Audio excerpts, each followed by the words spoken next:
Bilang isang kabataang Pilipino, paano mo maisasabuhay ang pangangalaga sa kalikasan sa gitna ng makabagong teknolohiya at abalang pamumuhay? Thank you. Para sa akin, ang pagmamalasakit sa kalikasan ay nagsisimula sa maliliit na bagay. Araw-araw, sinisigurado kong hindi ako nagtatapon ng mga basura kung saan-saan.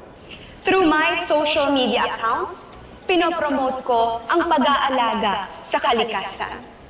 And whenever there's an opportunity, sumasali po ako sa mga cleanup drive sa aming village.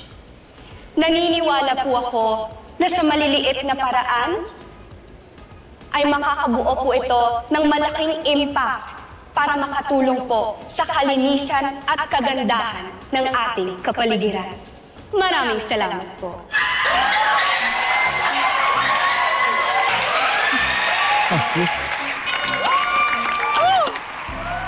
Very well said, Miss Talia Dizon.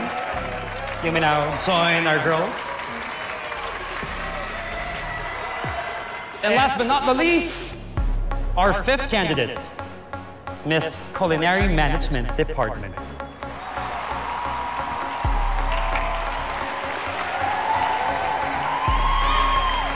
Good evening to you. Kaya mo yan, Belle! You got the plan! Here is your final question.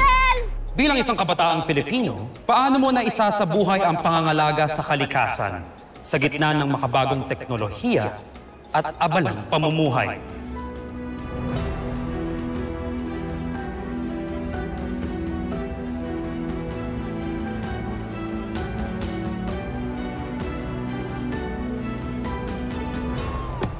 Via, teka, hindi ba tayo pupunta kay Belle? You go ahead, I'm tired. What? Pwede pa tayo humabol?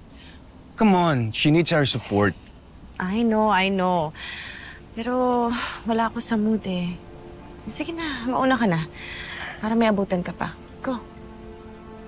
Okay.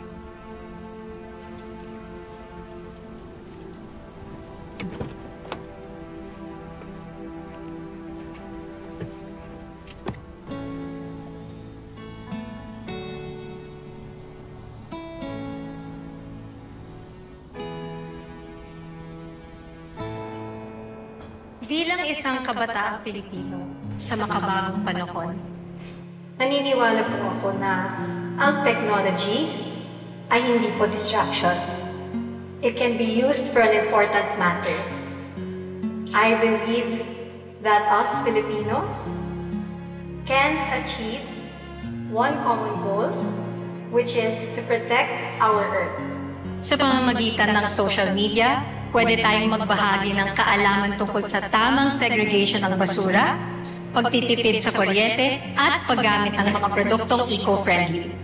Sa kabila ng abalang pamumuhay, pwede po tayong maglaan ng oras para sa mga simpleng gawain tulad ng pagtatanim ng halaman sa bakuran, paggagamit ng reusable bags, at pag-iwas sa single-usage plastics. Ang maliliit na hakbang na ito, kapag pinagsama-sama, ay may malaking epekto sa kalikasan. Sa puso ng bawat Pilipino, naroroon ang malasakit sa inang kalikasan.